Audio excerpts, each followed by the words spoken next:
नमस्कार, मैं हूं प्रदीप विश्वकर्मा और आप देख रहे हैं आज का मुद्दा। और आज के मुद्दे में हम बात करेंगे विकास दुबे बनाने वाले कारखानों पर कार्रवाई कब।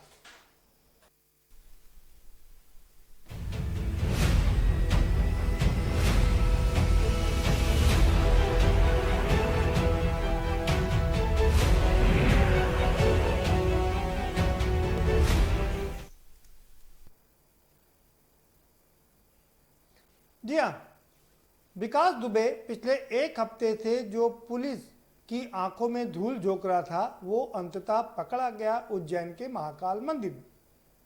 लेकिन अब सवाल ये उठ रहे हैं कि आखिर उसके जो आका हैं उन पर कार्रवाई कब होगी, क्योंकि विकास दुबे कोई अपने हिसाब से तो विकास दुबे बन नहीं जाता है। जब तक उसको सत्ता का संरक्षण ना प्राप्त हो कोई विकास दुबे विकास नहीं कर सकता। लेकिन यहां इस विकास दुबे ने तो सत्ता के जब जब सरकारें रही हैं हर सरकारों ने उसको संरक्षण दिया और ऐसे यही कारण है कि विकास दुबे पूरा विकास करके अब वास्तविक विकास दुबे बन गया और जिसने 8 पुलिस वालों की नृशंस हत्या कर दी। इतना ही नहीं, उसने अपने कबूलनामे में खुलासा किया कि जो सीओ देवेंद्र मिश्र ने धमकी दी थी उसको एसओ के मार्फत कि विकास दुबे की एक टांग खराब है और दूसरी मैं सही कर दूंगा। यही कारण है कि हमारे साथियों ने उसको बहुत नजदीक से गोली मारी और उसका पैर काट दिया, सबक सिखाने के लिए कि विकास दुबे का पैर आप तोड़ने की बात कर रहे थे, ये उसका खामियाजा है। ये है इतना खूंखार आदमी, इतना खूंखार व्यक्ति आखिर कैसे बना, बिना सत्ता के संरक्षण के कैसे वो आगे बढ़ा, ये दिलचस्प कहानी है। और कब, अब के न्यूज यही सवाल उठा रहा है कि ये जो संरक्षक हैं उन पर कार्रवाई कब होगी। क्या छोटे छोटे प्यादों पर कार्रवाई कर देने से काम चलेगा? क्या हम मान लें कि अब बड़े बड़े लोगों के ऊपर हाथ नहीं डाला जा सकता है?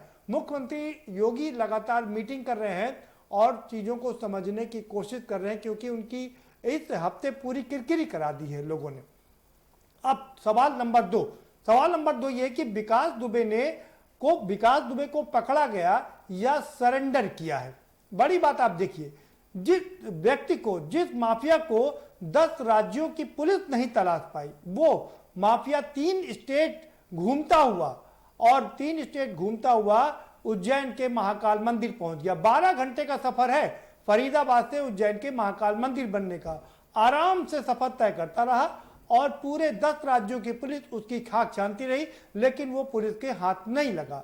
वो पहुंचा उज्जैन के महाकाल मंदिर, वहां जाकर के उसने प्रसाद चढ़ाने वाले को बताया, जो प्रसाद देने वाले को बताया कि मैं विकास दुबे हूं, कानपुर वाला विकास दुबे हूं। अब देखिए साहब, वहां से कहानी शुरू हुई।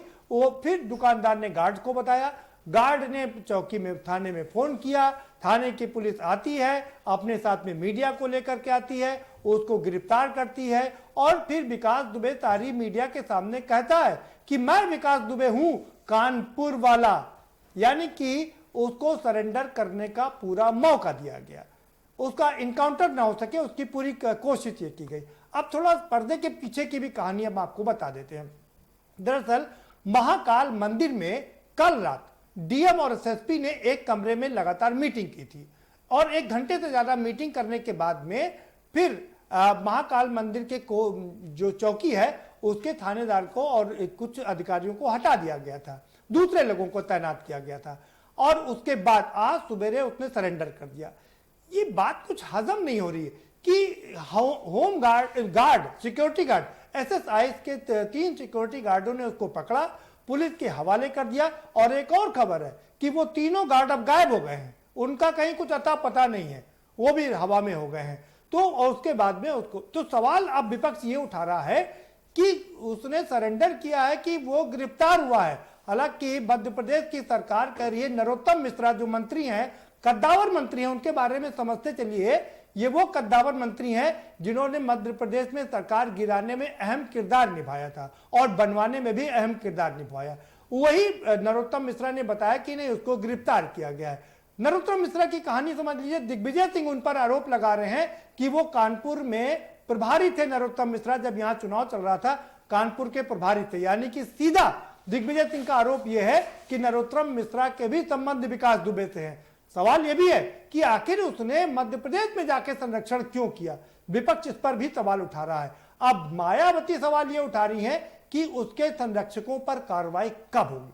सवाल उनके ऊपर भी है क्योंकि वो विकास दुबे अपने आप को बसपा का शिक्षक बताता है। तो कार्रवाई किस पर होनी चाहिए? सारी राजनीतिक पार्टियों पर होनी चाहिए। इसी पर चर्चा करेंगे। हमारे साथ में खास मेहमानों का पैनल जुड़ा हुआ है। हम उनसे आपका परिचय कराएंगे, लेकिन उससे पहले आपको एक रिपोर्ट दिखा देते हैं। जरा ये रिपोर्ट देखिए और समझिए, उसके बाद इस पर चर्चा करेंगे। कुख्यात विकास दुबे उज्जैन से गिरफ्तार। विकास को किसने दिया राजनीतिक संरक्षण? खाकी के बीच भी विकास की रही अच्छी पै। खाकी और खादी का संरक्षण मिलता गया। विकास दुबे नाम का सांप बड़ा होता गया। विकास दुबे बनाने वाले कारखानों पर कार्रवाई कब? दबाव जैसा नहीं, लेकिन अपना प्रयास किया था है अपने लोकल लीडर्स और उनसे है जो अपने हमारे यहाँ के प्रबुद्ध लोग हैं उनसे किया था। कौन कौन है? हमारे लोकल विधायक हैं, भगवती प्रसाद सागर जी हैं और अभिषेक शांगा जी हैं MLA, और हमारे ब्लॉक प्रमुख हैं राजेश कमल जी, और जिला पंचायत अध्यक्ष हैं गुटन कटियार जी, और प्रधान लोग भी हैं 3-4-5 लोग। तो इन लोगों ने क्या डराया धमकाया? डराया धमकाने में ये इन लोगों को समझाया था कि देखो अगर ये नहीं है और ये फर्जी हैं तो इनकी मदद करो, अगर ये मुलजिम हैं तो कोई बात नहीं, लेकिन ये चूंकि फर्जी हैं इसलिए आप इनके लिए जो है कुछ जो भी साफ करना है वो निकालो।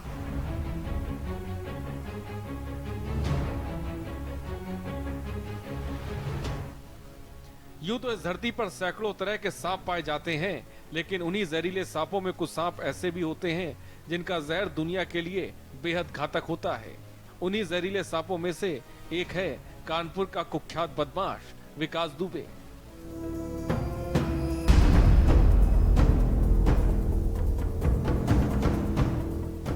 दरअसल अपराधी विकास की तुलना हम एक सांप से इसलिए कर रहे हैं क्योंकि विकास दुबे ने भी वही काम किया जो एक जहरीले सांप की फितरत होती है। 3 जुलाई की रात जब पुलिस कुख्यात अपराधी विकास दुबे को पकड़ने के लिए उसके गांव पहुंची तो विकास ने अपने अन्य साथियों के साथ मिलकर शातिराना जाल बिछाया। पुलिस के आते ही विकास ने अपने साथियों के साथ मिलकर उन पर अंधाधुंध फायरिंग की और 8 पुलिस कर्मियों को मौत के घाट उतार दिया। पिछले 2 दशकों में यूपी के अंदर सरकार किसी की भी रही हो, मगर माफिया डॉन विकास दुबे सबका करीबी और चहेता बना रहा।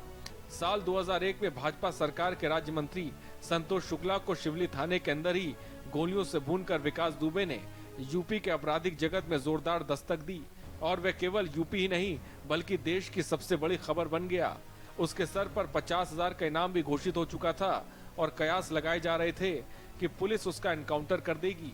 लेकिन फरारी के बीच और कयासों के दौर में तब सत्ता के करीबी एक नेता ने अपनी गाड़ी में बिठाकर उसको कोर्ट में आत्मसमर्पण कराया। वह ज्यादा दिन जेल में नहीं रहा और कुछ महीनों में ही उसकी जमानत हो गई।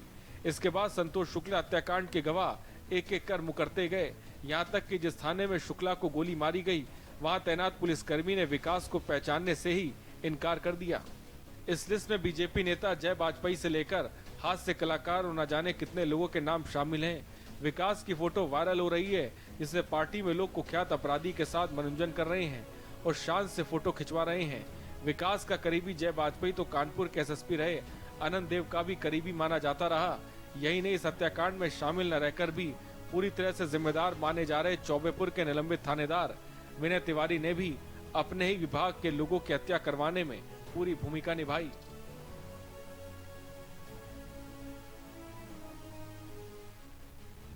रही सही कसर कानपुर के तत्कालीन SSP अनंत देव ने पूरी कर दी। खुलासे में सामने आया कि शहीद CO देवेंद्र मिश्रा ने 3 महीने पहले ही SSP को न केवल फोन पर दरोगा विनय तिवारी को करतूत को अवगत कराया बल्कि पत्र जारी कर दरोगा का कच्चा चिट्ठा खोल कर रख दिया। लेकिन उसके बाद भी तत्कालीन SSP अनंत देव ने दरोगा के खिलाफ कार्रवाई नहीं की। मुख्यमंत्री ने ऑपरेशन विकास के लिए पुलिस को समय दिया था, जो खत्म हो गया, लेकिन पुलिस की टीम विकास को नहीं पकड़ पाई। जैसी जानकारी मिली कि उसके अनुसार विकास दुबे यूपी से निकलकर एमपी पहुंच गया, लेकिन रास्ते में कोई भी उसे पकड़ नहीं पाया। विकास के मददगार उसे लेकर बाबा महाकाल के दरबार तक पहुंच गए, लेकिन ना तो कोई विकास को जानने वाला था और ना ही पहचानने वाला। कुल मिलाकर अगर साफ कहें तो बिना संरक्षण अपराध की दुनिया में इस तरह नाम कमा पाना मुश्किल है। जिस तरह से विकास ने अपना साम्राज्य स्थापित किया, चाहे सफेद पोश नेता हो या फिर खाकी से जुड़ा कोई अधिकारी, जब तक ऐसे लोगों की सजा नहीं मिलती तब तक विकास दुबे जैसे अपराधी पनपते रहेंगे, फलते फूलते रहेंगे। स्पेशल डेस्क, के न्यूज।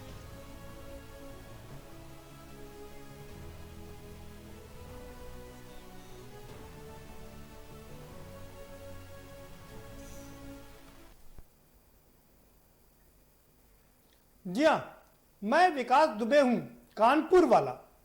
खुलेआम चुनौती दे रहा है, कह रहा है कि सीओ ने हमारे खिलाफ षड्यंत्र रचा था और हमारी बात नहीं मानते थे, तो इसका खामियाजा उनको भुगतना पड़ा। अब सवाल दो हैं कि सरकार कब कार्रवाई करेगी, बड़े लोगों पर या बड़ी राजनीतिक पार्टियों पर जिन्होंने संरक्षण दिया उन पर कार्रवाई कब होगी, और उन नेताओं पर कार्रवाई कब होगी जिन्होंने उसको संरक्षण दिया, उन अधिकारियों पर कार्रवाई कब होगी जिन्होंने उसको संरक्षण दिया। और दूसरा सवाल यह है कि क्या उत्तर प्रदेश की पुलिस इतनी नाकाम है कि उज्जैन के महाकाल मंदिर में जाकर वो सरेंडर कर देता है और यूपी की पुलिस को भनक तक नहीं लगती। इसी पर चर्चा करेंगे। हमारे साथ खास मेहमानों का पैनल जुड़ा हुआ है, हम उनसे आपका परिचय करा देते हैं। तेजेंद्र निर्वाल साहब जुड़े हुए हैं, भारतीय जनता पार्टी के विधायक हैं शामली से। बहुत स्वागत है आपका निर्वाल साहब। और अल्ताफ अंसारी साहब हमारे साथ जुड़ चुके हैं, समाजवादी पार्टी के नेता हैं, आपका भी बहुत स्वागत है अल्ताफ अंसारी साहब। रवि कांत जी हमारे साथ में जुड़ चुके हैं, राजनीतिक विश्लेषक हैं, आपका भी बहुत स्वागत है प्रोफेसर साहब। और अब से कुछ देर बाद एक और खास मेहमान हमसे जुड़ेंगे और हमेशा की तरह हम उनसे आपको तभी रूबरू करवाएंगे जब वो हमसे हमारे साथ में जुड़ चुके होंगे। सीधा रुक करेंगे तेजेंद्र निर्वाल साहब का। तेजेंद्र निर्वाल साहब, दो सवाल बड़े खड़े हो रहे हैं। सवाल नंबर एक कि क्या उसने ये विकास दुबे ने सरेंडर किया है या उसको गिरफ्तार किया गया है? जी आपकी बात बिल्कुल क्लियर। जी आपकी बात बिल्कुल क्लियर आ रही है, आप अपनी बात रख सकते हैं। कोई चीज नहीं है, सारी परिस्थितियां देश के सामने है, सब कुछ कैमरे पे दिखाई भी दे रहे हैं। बहुत सारी चीजें अरेस्टिंग है या फिर समर्पण का मौका दिया गया, सारे तथ्य सामने आ जाएंगे क्योंकि दूसरे प्रदेश का मामला है। उसके बारे में मैं अभी से कोई टिप्पणी करूं तो ठीक नहीं। फिलहाल तो जो पुलिस बयान दे रही है, फिलहाल तो वही मान के चलना पड़ेगा। आगे कोई सबूत तथ्य आएंगे तो उनके अनुसार ही कार्रवाई होगी, उन्हीं के अनुसार सब चीजें बढ़ेंगी। सर एक सवाल और भी है, उसका भी जवाब देते चलिए कि ये जो छोटी छोटी मछलियों पर तो कार्रवाई कर दी गई है, पूरे चौबेपुर थाने को लाइन हाजिर कर दिया गया है, लेकिन ये बड़े बड़े मगरमच्छ कब आएंगे जाल में? कोई तथ्य होंगे, चाहे कोई कितना भी बड़ा हो, कोई बचेगा नहीं इससे।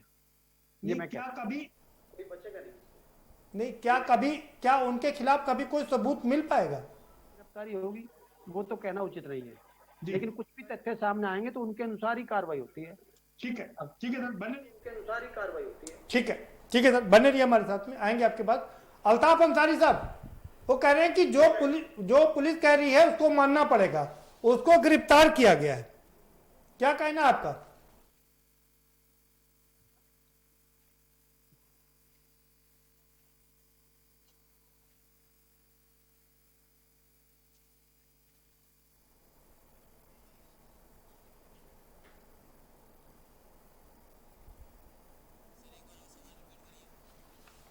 अल्ताफ अंसारी साहब क्या आवाज? अल्ताफ अंसारी साहब, मेरा सवाल आपसे ये है, तेजिंदर निर्वाल साहब कह रहे हैं कि वो उसने सरेंडर किया या गिरफ्तार किया गया, जो पुलिस कह रही है वही मानना पड़ेगा।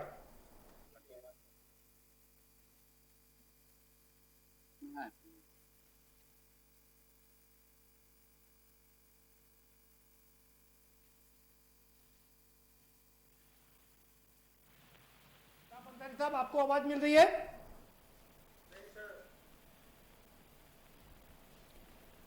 अल्ताफ साहब, तेजिंदर निर्वाल साहब कह रहे हैं कि उसने सरेंडर किया है या गिरफ्तार हुआ है, जो पुलिस कह रही है वही बात मानना पड़ेगा।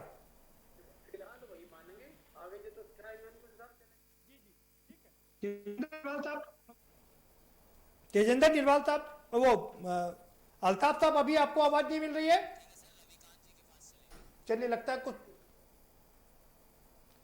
तो हाँ, तब तक रविकांत जी का रुक। रविकांत जी, जो खबर हमने दिखाई कि कल उज्जैन महाकाल चौकी के लोगों को हटाया गया, उससे पहले एसपी और डीएम ने वहां पर महाकाल में मीटिंग की कल रात में, और मीटिंग करने के बाद काफी चीजें व्यवस्थित की। क्या लगता है कि पूरा एक बना के रखा गया था, इसको सरेंडर कराना है? जी, निश्चित तौर पर ऐसा लगता है, बल्कि सुबह से जो खबरें आ रही थी, ये जो आप बता रहे हैं, ये तो और भी ज़्यादा संदेह पैदा कर रही है ये खबर। लेकिन जिस तरीके से नाटकीय अंदाज में गिरफ्तारी हुई या सरेंडर हुआ, जो भी अभी मध्य प्रदेश सरकार ने हालांकि ये कहा है कि वो गिरफ्तारी है, सरेंडर नहीं है, लेकिन देखने से ये लग रहा है कि जैसे वो मंदिर परिसर में जब प्रवेश कर रहा है, उसके बाद बाहर गार्डों के साथ आ रहा है, और जिस तरीके से आ रहा है उससे लगता है कि ये गिरफ्तारी कम सरेंडर ज्यादा है। और जो आप घटना बता रहे हैं कि जिस तरह का प्रकरण हुआ है, इससे लगता है कि कहीं ना कहीं ये सरेंडर या गिरफ्तारी की योजना पूरी बन चुकी थी, और उसके बाद ही उसने बहुत योजनाबद्ध तरीके से अपने आप को सरेंडर किया है या अपने आप को गिरफ्तार करवाया है सीधे तौर पर। और इसमें रविकांत जी, एक मिनट आपको रोकना चाहेंगे। हाँ, कुछ बड़ी खबर आ रही, जी बताइए।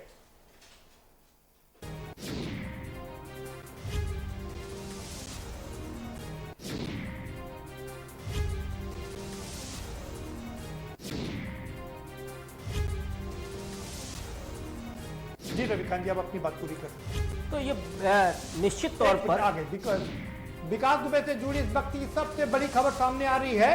पत्नी ऋचा और बेटा हिरासत में लिए गए। सूत्र बता रहे हैं कि अब पत्नी को भी हिरासत में ले लिया गया है। भाई, सवाल ये उठता है कि पत्नी को हिरासत में अब लेकर के आप क्या कर रहे हैं? वो पत्नी के बारे में ये कहा जा रहा था कि उसके पास पूरी सीडीआर थी, और वो मोबाइल कहाँ है जिसमें वो बैठ करके ये पूरा नरसंहार देख रही थी। पत्नी ऋचा और बेटा को भी हिरासत में लिया गया है। एक बेटा तो अमेरिका में डॉक्टरी पढ़ रहा है, दूसरे बेटे को हिरासत में लिया गया है। सवाल यह है कि वो मोबाइल फोन कहां है जिसमें विकास दुबे की पत्नी बैठ करके पूरा नरसंहार देख रही थी और एक एक चीज की जानकारी दे रही थी। ये इस समय की बड़ी खबर आ रही कि रविकांत जी, उनका बेटा और पत्नी को भी हिरासत में ले लिया गया। जी देखिए, ये कहीं ना कहीं अब इस पूरे प्रकरण पर लिपापोती करने की कोशिश की जा रही है, और उत्तर प्रदेश सरकार जिस तरीके से नाकाम रही है, उसने 6 दिन में विकास दुबे को गिरफ्तार वो नहीं कर सकी है, तो वो कहीं ना कहीं ये दिखाने की कोशिश की जा रही है कि हम आज भी शिकंजा कसे हुए हैं।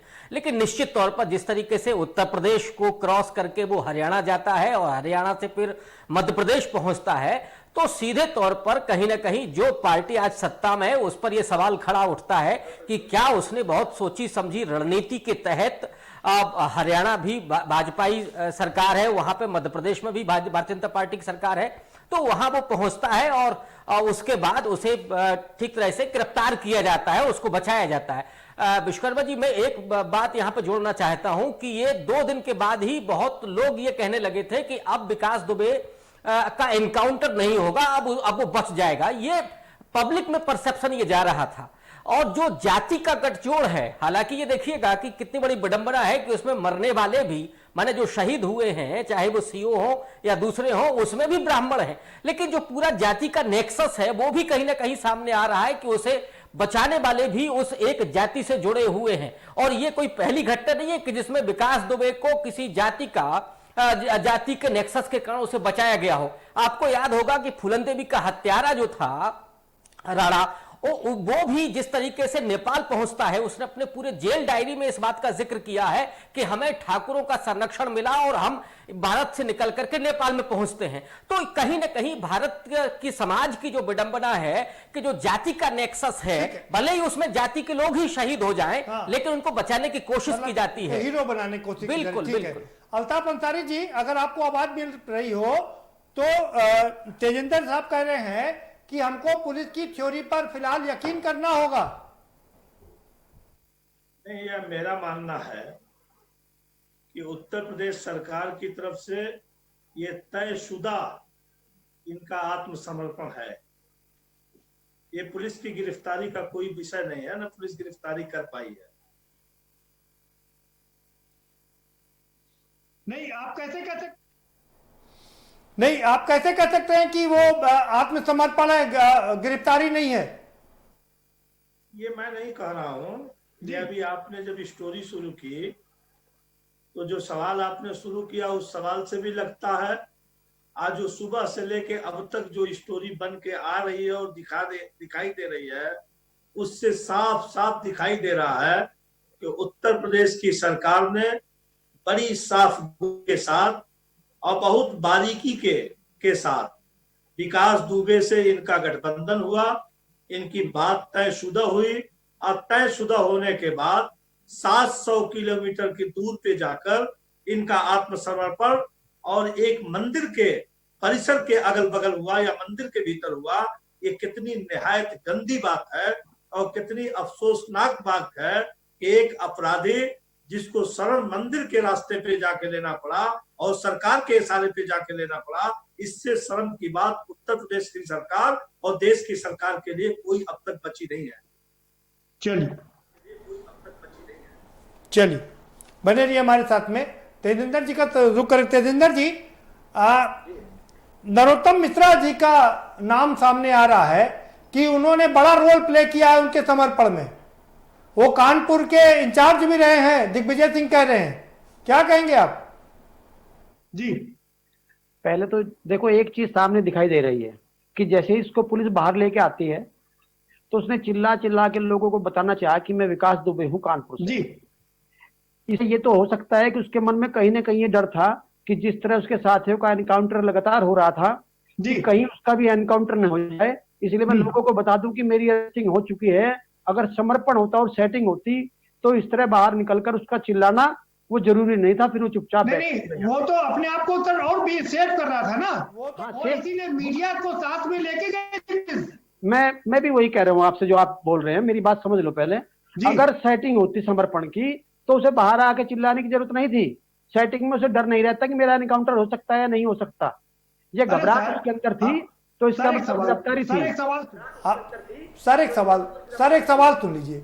वो जो 3 गार्ड ने उसको पकड़ा था, वो तीनों गार्ड गायब हो गए हैं, उनका कहीं अता पता नहीं है। SIS की सिक्योरिटी गार्ड के थे तीनों, वो कहाँ है तीनों गार्ड? वो इसका मुझे तथ्य का पता नहीं, मैं आपकी बात पे उस पर टिप्पणी करूं वो चीज ठीक नहीं है। मैं केवल एक चीज कह सकता हूं, दुर्दांत घटना है, बहुत बड़ी, आज तक के इतिहास में सबसे बड़ी घटना कह सकते हैं उत्तर प्रदेश। सर वही तो हम कह रहे हैं।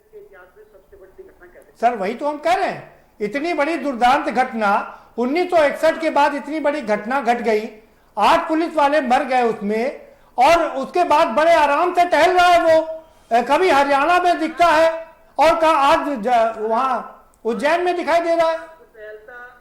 मध्य प्रदेश में नहीं पहुंचता, वो भाग रहा था लगातार, पुलिस का तंत्र उसका पीछा कर रहा था, मोबाइल चूंकि नहीं था, का डर था, तभी तो भाग रहा था। मुझे का वो एक सीन याद आ रहा है कि मेरे पीछे 10 देशों की पुलिस लगी हुई है, विकास दुबे के पीछे 10 राज्यों की पुलिस लगी हुई थी, लेकिन उसको कोई पकड़ नहीं पाया था, जिस तरह से डॉन को नहीं पकड़ पाया था।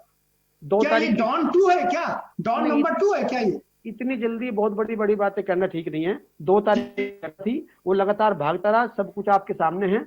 आज उसकी गिरफ्तारी हो गई तो ये लगातार भाग रहा था। हफ्ते का समय हो गया पूरा, और मुख्यमंत्री जी लगातार नाराजगी दिखा रहे, अधिकारियों को फटकार लगा रहे। कौन? और उत्तर प्रदेश की पुलिस जो सबसे जाबाज पुलिस है, जो सिंघम पुलिस है, वो उसकी परछाई तक नहीं पकड़ पाई थी। उनके सामने से निकल गया, टेम्पो में बैठ के निकल गया, 3.5 घंटे तक उसी एरिया में छिपा रहा, लेकिन पुलिस को पता नहीं चला। वो जरूरी नहीं कि हर चीज पता चल जाए, पुलिस प्रयास कर रही थी, लेकिन अपराधी भी छुपने का प्रयास लगातार कर रहा था।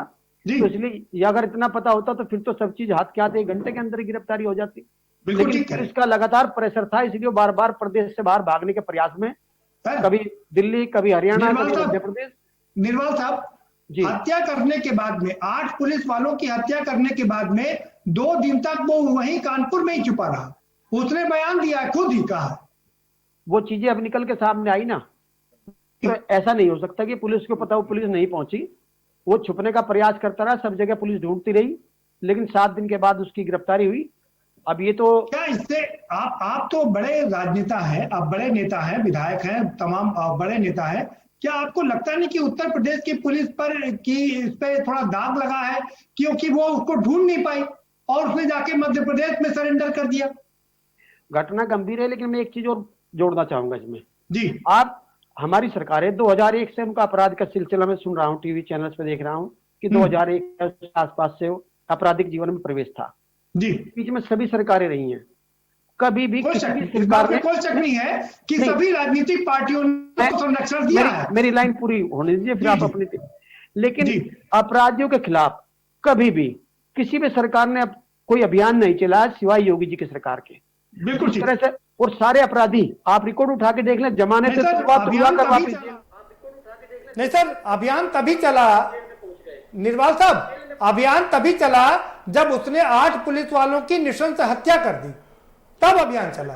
6 महीने के अंदर ही सारे अपराधी जेलों में पहुंच गए थे या प्रदेश छोड़कर भाग गए थे। जमानत तुड़वा कर लोग वापस गए हैं जेलों में। हाँ बिल्कुल ठीक जगह एनकाउंटर हुए हैं। हाँ बिल्कुल ठीक कर रहे हैं, लेकिन इसमें विकास दुबे पर नहीं कुछ हुआ था। टिप्पणी करूं, हाँ कमी जरूर रही होगी, मैं मान सकता हूं कि कोई अगर उसका वो वांटेड था। हाँ ये एक अच्छी बात है कि नहीं, चलिए आप ये एक अच्छी बात है कि आप ईमानदारी से स्वीकार कर रहे हैं कि कमी कहीं रही होगी जरूर, और मुख्यमंत्री योगी आदित्यनाथ जी भी लगातार गुस्सा रहे हैं।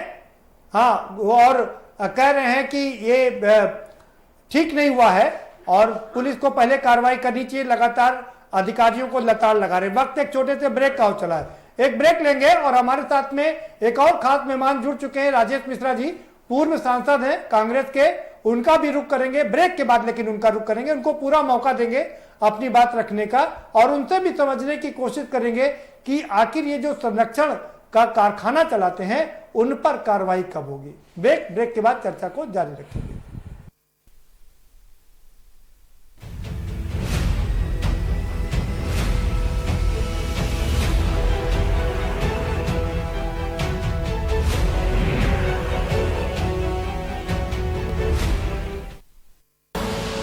आप देख रहे हैं के न्यूज, खबरों का सारथी। नमस्कार। कोरोना के खिलाफ इस लड़ाई में सबसे ज्यादा जरूरी है लोगों की जान बचाना, और इसमें मुझे आपकी मदद की जरूरत है। लोगों को प्लाज्मा मिलने में तकलीफ ना हो, इसके लिए दिल्ली सरकार ने भारत का पहला कोरोना प्लाज्मा बैंक बनाया है। अगर आपको ठीक हुए 14 दिन हो चुके हैं तो आप भी प्लाज्मा डोनेट करके किसी भी कोरोना संक्रमित व्यक्ति की जान बचा सकते हैं। और हाँ, घबराइए नहीं, प्लाज्मा देने में आपको कोई कमजोरी नहीं आएगी। किसी की जान बचाने का मौका बहुत कम लोगों को मिलता है, आज आपके पास ये मौका है। मेरी आपसे प्रार्थना है, आगे आएं और प्लाज्मा डोनेट करें।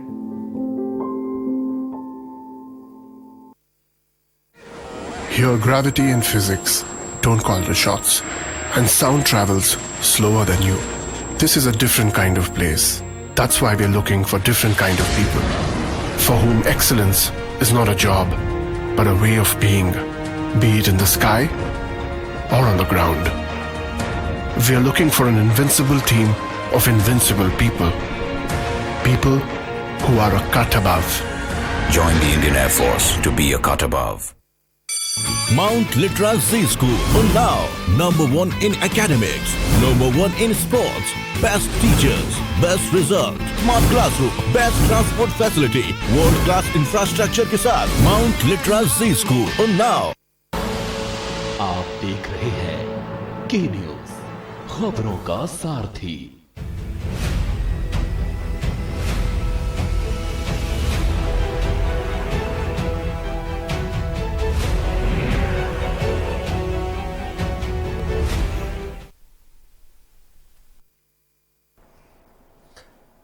ब्रेक के बाद आपका स्वागत है और हमारे साथ सारे खास मेहमान लगातार जुड़े हुए हैं। एक और खास मेहमान जुड़ चुके हैं, राजेश मिश्रा जी, पूर्व सांसद हैं कांग्रेस के बनारस से।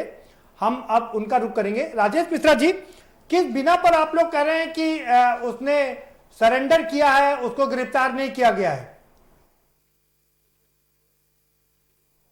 तो आप लोग हटा दीजिए, गिरफ्तारी ऐसे नहीं होती जैसे हुई है। पिक्चरों में जिस तरह कहानी बना के तरह किया जाता है, उस तरह ये पूरा हुआ है आज सुबह। और बहुत ही बढ़िया प्लानिंग थी। उस मंदिर में जा रहे हैं जहाँ पे सावन का महीना है, विश्वनाथ जी का दर्शन करने की फ्री होगी थोड़ी बहुत सबके सामने, और जाके खुद ही कह रहे हैं कि मैं कानपुर वाला विकास डूबे हूँ, कानपुर वाला विकास डूबे हूँ। ये जो सेंटेंस है, यदि कोई गिरफ्तारी होगी तो इसको बोलने की जरूरत क्या है? ये बताना पब्लिक में कि मैं ही विकास डूबे हूँ कानपुर वाला, और चिल्ला चिल्ला के कहना, इसका कोई मतलब तो है नहीं। इसका मतलब ये होता है कि ये प्लानिंग थी, और इस प्लानिंग में उत्तर प्रदेश में के सरकार में बैठे लोग भी थे शामिल, और मध्य प्रदेश में भी जो लोग सरकार में बैठे हैं वो दोनों शामिल। वो व्यक्ति उज्जैन पहुंच गया और उत्तर प्रदेश में 100-200 कितनी चीजें रोज आ रही थी अखबारों में। ये ऐसा क्यों हुआ? देखिए, इसके पीछे जो सबसे बड़ी मानसिकता ये है, सरकार कानून व्यवस्था तभी कायम कर सकती है जब वो हर अपराधियों को एक नजर से देखे। इस सरकार की सबसे बड़ी दिक्कत ये है कि वो पार्टी जो कहीं से सरकार में सच में है वो ठीक है। हम दोबारा आपका रुख करेंगे। कुछ तकनीकी खामियों की वजह से आपकी आवाज पूरी हम तक नहीं पहुंच पा रही है। हम रुख करेंगे अल्ताफ साहब का। अल्ताफ साहब, निर्वाल साहब कह रहे हैं कि जब जब जिसकी जिसकी सरकार रही है उन लोगों ने उसको संरक्षण दिया है, और आपकी भी सरकार रही है, उस पर भी आरोप लग रहे हैं, तो आखिर संरक्षण तो आप ही देते हैं ना?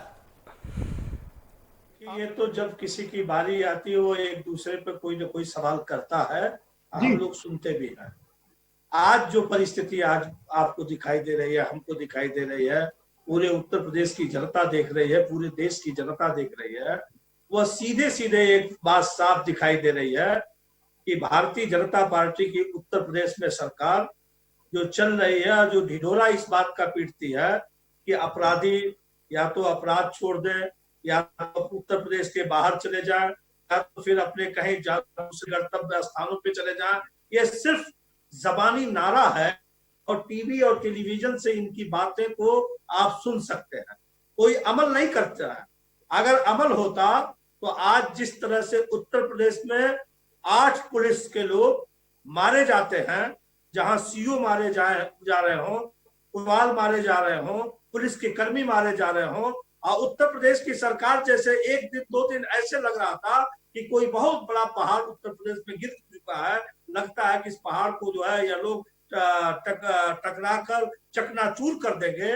मगर जिस नाटकीय अंदाज से, जिस तरह से मैंने पहले भी कहा कि एक प्लानिंग के हिस्से से अल्ताफ साहब हिस्से से लोगों को जो निंदनीय है, इससे यह बात साबित हो रही है कि भारतीय जनता पार्टी के लोग और सरकार में बैठे हुए लोग विकास दुबे जैसे अपराधी को और उत्तर प्रदेश में अपराध को जो संरक्षण मिल रहा है वह सरकार में बैठे हुए लगातार लोग दे रहे हैं। आने तो विकास दुबे की बात जो लगातार निरंतर छन के आ रही है, अब तक किसी के ऊपर न कार्रवाई हुई, न उत्तर प्रदेश की नैतिकता के आधार पर किसी व्यक्ति ने इस्तीफा दिया, न किसी बड़े अधिकारी का कोई स्थानांतरण हुआ, और न बड़े अधिकारी का कोई अरे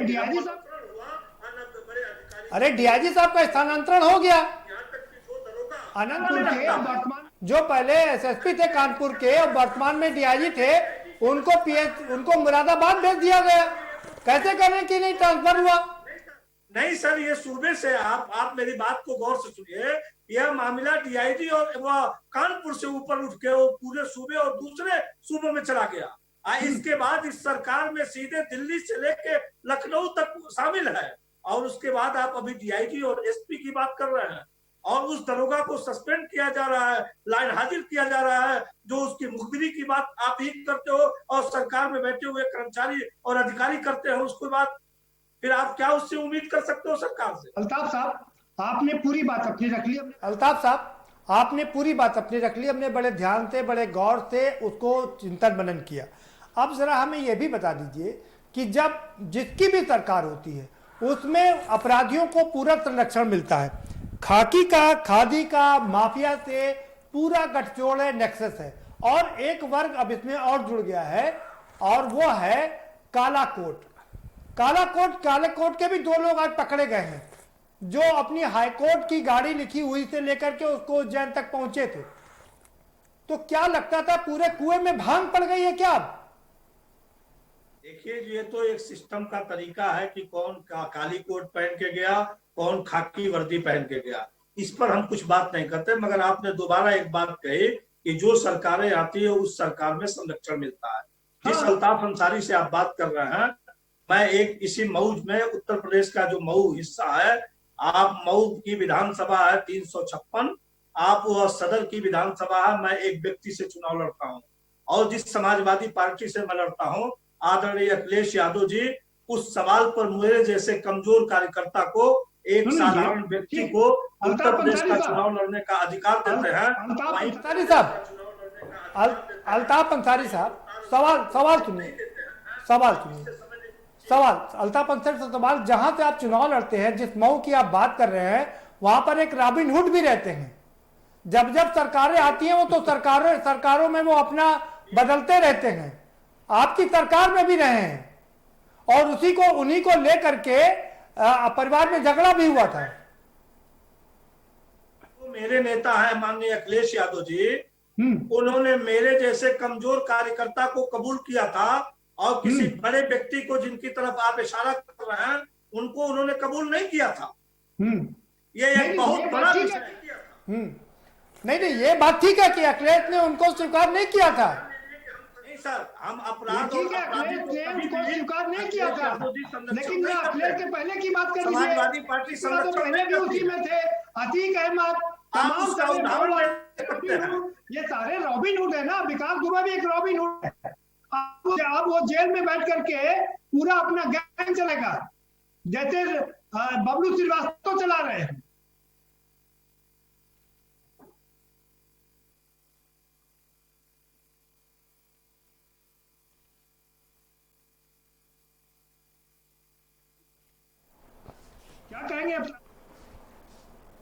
क्या कहेंगे अल्ताफ साहब?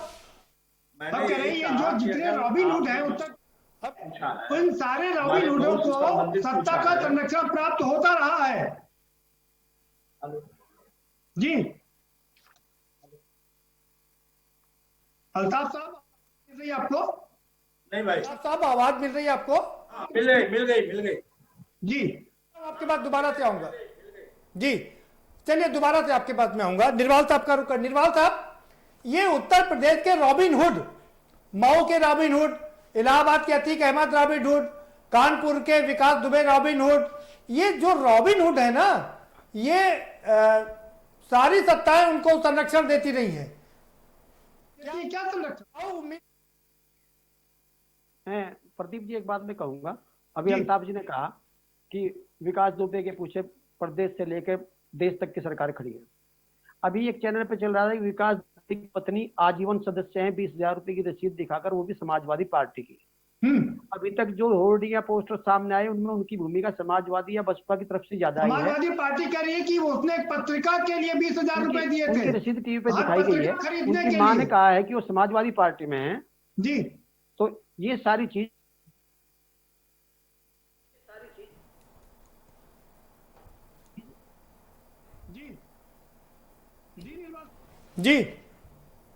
जी निर्वाल साहब। प्रदीप जी जी, नहीं आपकी आवाज आ रही है, आप अपनी नहीं आपकी आवाज आ रही है, आप अपनी पूरी बात रख सकते हैं। चलिए निर्वाल साहब आप बने रहिए, राजेश मिश्रा जी का निर्वाल साहब आप बने रहिए, राजेश मिश्रा जी का रुख करेंगे, शायद जुड़ चुके हैं हमारे से। राजेश मिश्रा जी, अगर आपको आवाज मिल रही हो तो ये जो कारखाना बनाते हैं, विकास दुबे बनाने वाले कारखानों पर कार्रवाई कब होगी?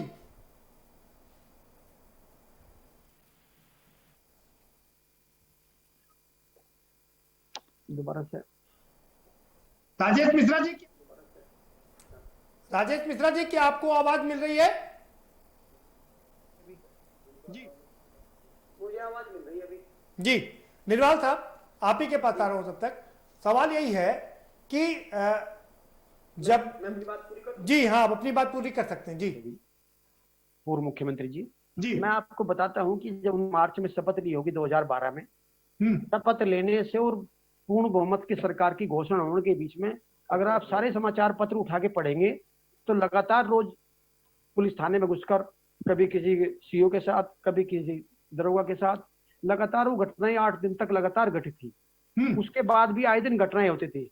हमारे लिए केवल एक घटना 3.5 साल में ऐसी है जिसके कारण से हम खुद तो भी उसका खामियाजा तो जनता ने उनको भुगता दिया ना। जी जी वो नहीं, की बात सवाल मैं दूसरा पूछ रहा हूँ। मैं सवाल आपसे दूसरा समझने की कोशिश कर रहा हूँ। सर, छोटी छोटी बातों को छोड़ करके हम जरा वो उस पर आपसे समझना चाहते हैं। ये जो सारे रॉबिन हुड है, इन रॉबिन हुडों को बनाता कौन है और क्या उन पर कार्रवाई होगी? क्या निश्चित होगी। कोई कितना भी बड़ा रॉबिन हुड हो, कोई बच नहीं पाएगा।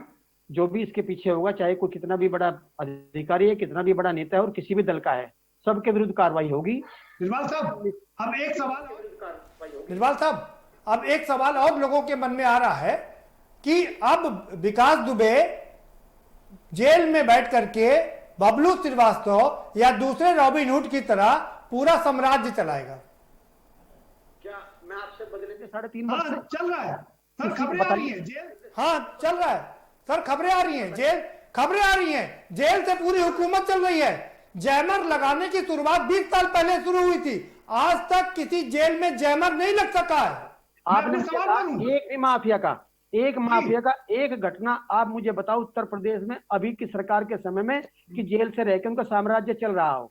जी अभी की बात नहीं कर रहा हूँ मैं अपने कार्यकाल की मानी होगी। सवाल सुनिए, मैं आपकी बात का जवाब दे रहा हूँ। आपने सवाल पूछा ना, जवाब लीजिए। जेल के अंदर बैठ करके शराब की वो पार्टी होती है, जेल के अंदर बैठ करके पूरा खाना शराब और बाकी जो मुर्गा है वो चलता है। वीडियो देखा था ना आपने? वीडियो पे जो भी सामने आए उन पर कार्रवाई होती रहती, लेकिन जो आपने माफिया राज कहा ना, जेल से हुआ था ना कि नहीं हुआ था? आप शराब के विषय पे ले गए, आपने कहा उनका राज जंगल अंदर चल रहा है, अंदर नहीं पूरा माफियागिरी चलती है सर। वो जो भी और जैमर आज तक इसीलिए नहीं लगे क्योंकि जैमर लग जाएंगे तो कैसे उनका साम्राज्य चलेगा। वो जैमर नहीं लगे, बता दीजिए हमें।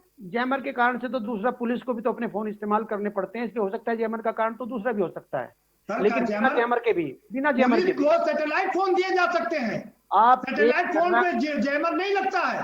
एक घटना 3.5 वर्ष में मुझे आप गिनाएं कि जिसपे फिरौती मांग कर कोई घटना उत्तर प्रदेश के अंदर से, जेल के अंदर से किसी ने करा दी हो। ये बात आपकी बात, ये बात अभी फिलहाल ये कोई घटना नहीं आई है तो कि जेल से किसी ने फिरौती मांगी। ठीक है, मान लेता हूँ। रविकांत जी का रुक करना। रविकांत जी, क्या हम एक बार फिर से कोशिश करेंगे राजेश मिश्रा जी का रुख करने की? राजेश मिश्रा जी अगर आपको आवाज मिल रही हो तो ये जो सत्ता का संरक्षण मिला हुआ है, जो संरक्षण देते हैं उन पर कार्रवाई कब होगी?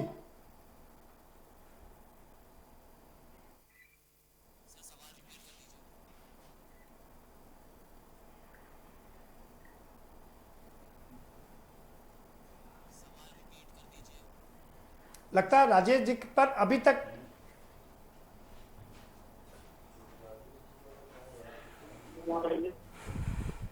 चलिए रविकांत जी, क्या मैं आपसे समझना चाह रहा हूं, क्या जेल के अंदर बैठ के पूरा साम्राज्य चलता है कि नहीं चलता? आपने कभी सुना है क्या? निश्चित तौर पर ये कोई ऐसा सवाल नहीं है कि जो किसी से छिपा हुआ हो, सभी लोग जानते हैं। ये सारी घटनाएं आज से नहीं हो रही, काफ़ी लंबे समय से हो रही हैं। और दूसरी बात ये है कि ये जो संरक्षण मिला है अपराधियों को, आज की राजनीति की विडंबना ये है कि वोटों की खेप हासिल करने के लिए तमाम सारे राजनीतिक दल, तमाम राजनीतिक नेता इस तरह के अपराधियों को संरक्षण देते हैं। मैं इस बात से कभी मुतमईन नहीं हूं कि प्रशासन में वो काबिलियत नहीं है। यही पुलिस महकमा होता है, अगर उसको पूरी तरह से छूट मिले तो मुझे लगता है कि ये अपराधी एक दिन से ज्यादा नहीं भाग सकता था। मुझे याद आता है जब उत्तर प्रदेश में पहली सरकार बनी थी आजादी के बाद, पंडित गोविंद बल्लभ पंत के नेतृत्व में, उन्होंने लखनऊ के एसपी को बुलाया जिसने 1942 के भारत छोड़ो आंदोलन में गोविंद बल्लभ पंत पर इतनी लाठियां बरसाई थी कि उनकी गर्दन हिलने लगी थी, जो उस समय भी हिलती थी। और उसको बुला करके गोविंद बल्लभ पंत ने पूछा कि तुम ही वो थे, तो वो हंसने लगा और उसने कहा कि जी हुजूर, मैं ही वो था जिसने आप पर लाठियां बरसाई थी। दरअसल गोविंद बल्लभ पंत नेहरू जी को बचाने के लिए उन पर एक तरह से लेट गए थे, काफी लंबे चौड़े थे, लेट गए थे, तो नेहरू जी को बचाने के चक्कर में उन पर लाठियां वो पड़ी थी। तो उसने कहा कि हुजूर, ये तो मैंने अंग्रेजों से जो हमें ऑर्डर मिला उसका मैंने पालन किया, और अब आप मुख्यमंत्री हैं, आप जो कहेंगे वो मैं करूंगा। जी जी। तो सब, और उसके बाद जो गोविंद बल्लभ पंत ने कहा, उन्होंने कहा कि नहीं, मैंने तुम्हें इसलिए बुलाया है ताकि तुम्हें कभी ये भय ना रहे कि मैं तुम पर कोई कार्रवाई करूंगा, तुम जाओ और स्वतंत्र रूप से अपना काम करो। ये होती है राजनीति। लेकिन हमने जो स्वाधीनता आंदोलन के जो मूल्य बनाए थे, उन मूल्यों को खो दिया है, और पिछले 25 साल में करीब करीब राजनीति का इतना अपराधीकरण हुआ है कि उसके पहले तो यह था कि अपराधी थोड़ा सा सहायता करता था चुनाव में, अब आलम यह है कि अपराधी इतना अपराध करता है कि स्वयं वो जो चुनाव लड़ने के लिए आ जाता है। तो अब आलम यह है कि आप अपराध को राजनीति से अलग नहीं कर सकते हैं, और यही वजह है कि इन तमाम अपराधियों को राजनीतिक संरक्षण मिलता है। आपने जो पूरा घटनाक्रम बताया है कि जिस तरीके से एक दिन पहले मीटिंग होती है उज्जैन में एसपी के साथ, और त्वरित रूप से वहां के थाना अध्यक्ष को हटाया जाता है, दूसरे तोमर साहब को लाया जाता है, सुबह जिस तरीके से वहां पर जो सिक्योरिटी गार्ड थे वो लेकर के जाते हैं, और एक तरह से सरेंडर का पूरा वो पूरा बनाया ड्रामा किया जाता है। इससे लगता है, सीधे तौर पर लगता है कि राजनीति और अपराध का जो गठजोड़ है अब वो बहुत ज्यादा मजबूत हो गया है, और अब उसमें और भी तमाम, जैसे जो आपने काले कोट का जिक्र किया है, ये सारी चीजें अब मिलने लगी हैं। तो इससे लगता है कि अब ये जो समाज है वो समाज बहुत बुरी हालत में पहुंच गया है, और मुझे कोई उम्मीद अभी नहीं दिखती है कि राजनीति में इस तरह की शुचिता आएगी। ठीक है, ठीक है। क्योंकि मैं अभी ये इसके आप फोटोग्राफ्स निकाल करके देखिएगा, जो जय वाजपेयी नाम का लड़का था, जो इसका खजांची माना जाता था, आज के 7 साल पहले वो पान और चाय की दुकान चलाता था, आज वो करोड़ों का मालिक था। उस जय वाजपेयी की जो फोटोग्राफ्स हैं वो किस किस के साथ, अनंत देव के साथ आती हैं, और आपको आश्चर्य होगा कि मालिनी अवस्थी जी, जो अवनीश अवस्थी जी की पत्नी है, उनके पिता के मृत्यु भोज में वो बाकायदा वहां भोजन वितरित कर रहा है। तो इसका मतलब है कि उसके संबंध कहां तक जुड़े हुए हैं। उत्तर प्रदेश में जो गृह सचिव हैं उनसे वो संबंध दिखाई दे रहे हैं सोशल मीडिया के अनुसार। अब ये जांच का विषय है कि वो है कि नहीं है। तो ये पूरा जो नेक्सस है उस नेक्सस को समझना पड़ेगा। जिस पर हम लोग श्योर नहीं है उस पर हम लोग बात ना करें, जिस पर श्योर है उसी पर बात करें। चलिए अल्ताफ जी का रुख करेंगे। अल्ताफ जी, राजेश मिश्रा जी का रुख करेंगे। क्या देखते हैं क्या आवाज मिल रही है? राजेश जी, अगर आपको आवाज मिल रही हो तो आप अपनी बात रख सकते हैं। देखिए, हमें तो ये लगता है कि ये जो डिस्कशन हो रहे हैं और गिरफ्तारी हुई नहीं हुई, सरेंडर हुआ, किसने मदद किया, ये सब सत्य है। लोगों ने मदद किया है, ये भी सही है कि सरेंडर कराया गया है, गिरफ्तारी नहीं हो पाई है। ये भी सही है कि सरकार के पक्ष ने मकान भी गिरवाई है बिना किसी कागज के, बिना किसी मार के मकान गिरवा दी। लखनऊ मकान गिरवाई जा रही है, जो पकड़ा जा रहा है उसे गोली मार दिया जा रहा है। तो ये घटना बड़ी विचित्र है, और हमें लगता है कि बैठे लोगों में ही 2 भाग है। एक भाग कर रहा है, दूसरा भाग वो इनडायरेक्ट में करा रहा है। और जब तक सारे अपराधियों को एक नजर से नहीं देखा जाएगा तब तक यूपी में अपराध नहीं रुकेगा। मेरी ये मांग है कि इस पूरे घटनाक्रम की सीबीआई इंक्वायरी कराई जाए। क्यों, कैसे सरेंडर हुआ, कैसे भागा, कौन कौन ने मदद किया, मध्य प्रदेश में मदद किया, यूपी में मदद किया, सबके सीबीआई इंक्वायरी हो।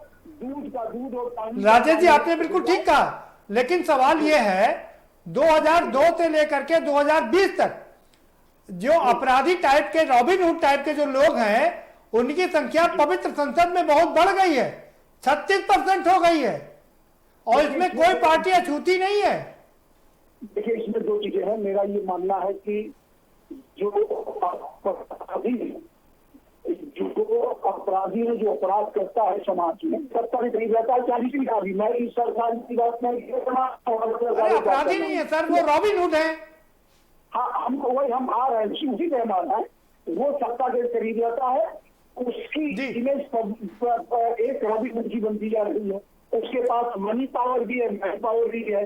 और जो आज की जनरेशन है यूथ, जो बेरोजगारी की वजह से परेशान है, वो लोग सामने ये देखता है कि सारी डिग्री लेने के बाद मुझे 5,000 10,000 की नौकरी नहीं मिल रही है। और एक वो व्यक्ति जो कक्षा 10-12 पास है और वो 4-5-6 हत्या करता है, वो रॉबिन हुड हो जाता है। देखते देखते वो अरबों और खरबों का मालिक हो जा रहा है और राजनीति में आता है तो MP और MLA और मंत्री हो जा रहा है। तो ये लगता है कि ये जो शॉर्टकट रास्ता है, ये हमारे सफलता की आज के समय में सबसे बड़ी कुंजी है। और हर राजनीतिक दलों के लिए मैं कहना चाहता हूँ, नहीं सकते लिए राजेश मिश्रा जी, एक सवाल सुन लीजिए मेरा। जब चुनाव आता है राजेश मिश्रा जी, जब चुनाव आता है तो ये सारे रॉबिन हुड अपना बाहुबल, पैसा, गाड़ी, घोड़ा, लोगों को इकट्ठा करने का, ये सब वो लोग पार्टियों के लिए करते हैं। आपके राजा राम पाल जी भी नजर आ रहे थे विकास दुबे के साथ में, उसका भी विकास हो रहा था। मुझे क्या है कि मैं किसी को नहीं कह रहा हूँ व्यक्तिगत, ऐसी चोरी हो किसी दल का हो, जो गलत हो उसके खिलाफ कार्रवाई होनी चाहिए, चाहे वो किसी पार्टी का हो। मैं तो यहाँ तक मैं तो हर पार्टी के लिए कह रहा हूँ ना। और देखिए, आपने कहा कि रॉबिन हुड गाड़ी इकट्ठा करता है, आदमी इकट्ठा करता है, पैसा इकट्ठा करता है। अरे अब तो रॉबिन हुड सारे MLA और MP हो जा रहे हैं, वो क्यों किसी नेता के लिए इकट्ठा करेंगे? अभी जिस व्यक्ति की हम लोग चर्चा कर रहे हैं, जो आज सरेंडर हुए हैं जेल में, अब क्या समझते हैं इनकी जो इमेज बनी है, वो 2022 के विधानसभा के चुनाव में कैंडिडेट हो जाएंगे अपने आप। कोई पार्टी टिकट नहीं देगी, वो निर्णय लड़के चुनाव जीत लेंगे। तो इसलिए मैं कह रहा हूँ कि यदि इसे नहीं रोका गया तो एक तो राजनीति के अंदर जो विचारधाराओं की, आपसे एक आखिरी सवाल है, जल्दी से ये बता दीजिए, आखिर ये रॉबिन हुड बनना रुकेगा कैसे, और उन पर कार्रवाई कब होगी जो ये रॉबिन हुड बनाते हैं? ये रुकेगा तभी जब सरकार किसी एक अपराधी को अपना मान के उसकी पीठ पे हाथ रखेगी और दूसरे अपराधी का काउंटर कराएगी, तो ये अपराध नहीं रुकेगा। जब सरकारें इधर से सारे अपराधियों को देखेंगी, जो गलत है वो गलत है, उसके खिलाफ कार्रवाई होगी और कार्रवाई अपने को जस्टिफाई करे। ठीक है, ये बात बिल्कुल ठीक है, जो गलत है वो गलत है। लेकिन सवाल यही ना, जब सत्ता आती है किसी की भी हो तो वो गलत का सही दिखाई देने लगता है। ठीक है सर, आ रहा हूं। अल्ताफ जी, आपका फाइनल कमेंट, ये जो विकास दुबे बनाने वाले कारखाने हैं उन पर कार्रवाई कब होगी? देखिए, चाहे विकास दुबे हो, चाहे इस तरह के कोई भी अपराधी हो, इनके विरुद्ध जो उत्तर प्रदेश में सरकार चलाते रहे हैं या जिनकी आज है या कल किसी की रही हो, उन सब लोगों को एक बात से बड़ी मजबूती के साथ यह तय करना पड़ेगा कि उत्तर प्रदेश को हर व्यक्ति यह चाहता है कि उत्तम प्रदेश दिखाई दे, तो इन अपराधियों के साथ कठोर से कठोर कार्रवाई होनी चाहिए। लिहाजा इस बात को थोड़ा सा नजरअंदाज करना पड़ेगा, उत्तर प्रदेश सरकार चश्मे से भी नहीं देखना पड़ेगा कि ये अमुक व्यक्ति किसी दल, राजनीतिक दल का व्यक्ति है, इसको हम प्रताड़ित करके हमको जो है हम प्रताड़ना देंगे और फला अमुक व्यक्ति किसी दूसरे व्यक्ति बात हो गई आपकी, हम उसके साथ कोई ऐसा कड़वा रुख नहीं अपनाएंगे। ये फाइनल कमेंट आपका, आखिर उन कारखानों पर, फाइनल कमेंट आपका, आखिर उन कारखानों पर कार्रवाई कब होगी? अपराधियों से कोई बात हो गई आपकी, समय कम। आपने लगातार जब से मैं आपने ठीक कहा प्रदीप जी, बैठे हैं जी निर्वाचन निरंतर कार्रवाई की बात करते हैं। जैसी गंभीर घटना एक मानना है, पुलिस की प्रतिक्रिया भी उतनी प्रदेश गंभीर में है। जिन अपराधियों के ऊपर कार्रवाई की लगातार धड़ोरा जो पीटा जा रहा है, उस धड़ोरे को अगर कहीं एनवायरमेंट के रूप में दिखाई देता हो तो एक बार पुलिस की प्रतिक्रिया भी उतनी ही गंभीर है। 4-5 एनकाउंटर हो चुके हैं और इन्हीं का दबाव है, रोज एक एनकाउंटर हो रहा था, इसी दबाव के कारण से मजबूर हो गए। आपका समय समाप्त हो चुका है, निर्वाल साहब को अपनी बात रखने दीजिए। जी निर्मल साहब, ये जितनी गंभीर घटना थी, अभी आपने भी माना, चाहे कोई राजनीतिक पुलिस व्यक्ति की हो, एक्शन भी थोड़ा भी इतनी कोई गंभीर थी, कार्रवाई लगातार रोज एक एक एनकाउंटर हो रहा था। सरकार के बैठे और हुए वास्तव में जिलाधिकारी ये घटना और लोगों ने अपराधियों के ताबूत में आखिरी के लिए साबित होगी। और इस अपराध मुक्त उत्तर प्रदेश का अगर किसी को श्रेय जाएगा तो मान लीजिए योगी जी की सरकार। ठीक है निर्मल साहब, आपका भी आप जल्दी से अब जी अपराध से मुक्त कर सकती है। 20 सेकंड में देखिए, ये जो राजनीति का अपराधीकरण की जो समस्या है, मुझे लगता है कि सारी राजनीतिक दलों में है, चाहे सपा हो, भाजपा हो, भाजपा हो, कांग्रेस हो, इन सब में वो चीजें दिखाई दे रही हैं। इसके अगर उपचार की वाकई इस उपचार को लेकर के अगर सरकारें संजीदा हो जाएं, और तो मुझे लगता है कि निर्वाचन आयोग को कुछ कड़े कदम उठाने होंगे कि इस तरह के अपराधियों को किसी तरीके से राजनीतिक संरक्षण ना मिल सके और वो कहीं चुनाव में कतई ना आ सके। अगर इस तरह के अंकुश लगेंगे तो निश्चित तौर पर अपराधीकरण से मुक्ति मिल सकती है राजनीति में। ठीक है राजेश जी, जल्दी से आप अपनी बात रख सकते हैं 20 सेकंड में। जो उत्तर प्रदेश की सरकार है, इस सरकार में करीब 118 या 19 एमएलए ऐसे हैं जो दूसरी पार्टियों से आए चुनाव के पहले, उसमें आधे से ज्यादा मंत्री हैं। ये लोग सपा में भी रहे हैं, बसपा में भी रहे हैं, और जिसकी सरकार बनती है ये लोग सत्ता पे काबिज थे। अपराधियों का इन लोगों से संबंध है, ये कहीं जाएंगे वो अपराधियों के साथ जुड़ जाता है, और अपराध को रोकने के लिए ये जरूरी है। अरे कैसे खत्म होगा ये? कारखानों पर कार्रवाई कब होगी सर? जल्दी से बता दीजिए, समय समाप्त हो चुका। बहुत शुक्रिया आप सभी मेहमानों का, बहुत शुक्रिया इस चर्चा में शामिल होने के लिए। तो सवाल यही बना हुआ है कि ये जो विकास दुबे बनाने वाले कारखाने हैं, आखिर उन कारखानों पर कार्रवाई कब होगी? ये क्या सरकारों की मजबूरी होती है क्या कि जब जब सरकार किसी की भी रही हो, चाहे सपा की हो, बसपा की हो, कांग्रेस की हो, भाजपा की हो, सारी सरकारों में ये रॉबिनहुड खूब फलते फूलते हैं। वो इसलिए फलते फूलते हैं क्योंकि ये पार्टियों को चंदा भी देते हैं, भीड़ भी इकट्ठी करके देते हैं, गाड़ियां भी देते हैं, सारी सहूलियतें प्रदान करते हैं और जितवाते भी हैं। तो जब सारी जो अभी कह रहे थे हमारे सारे लोग जुड़े हुए थे, वो कह रहे जब तक ईमानदार कोशिश नहीं होगी तब तक ये रॉबिनहुड पनपते रहेंगे और यूं ही चलता रहेगा। लेकिन सवाल के न्यूज यही उठा रहा है कि आखिर इन कारखानों पर कार्रवाई कब होगी। फिलहाल इस कार्यक्रम में इतना ही। आप हमें दीजिए इजाजत और बाकी खबरों के लिए देखते रहिए के न्यूज इंडिया।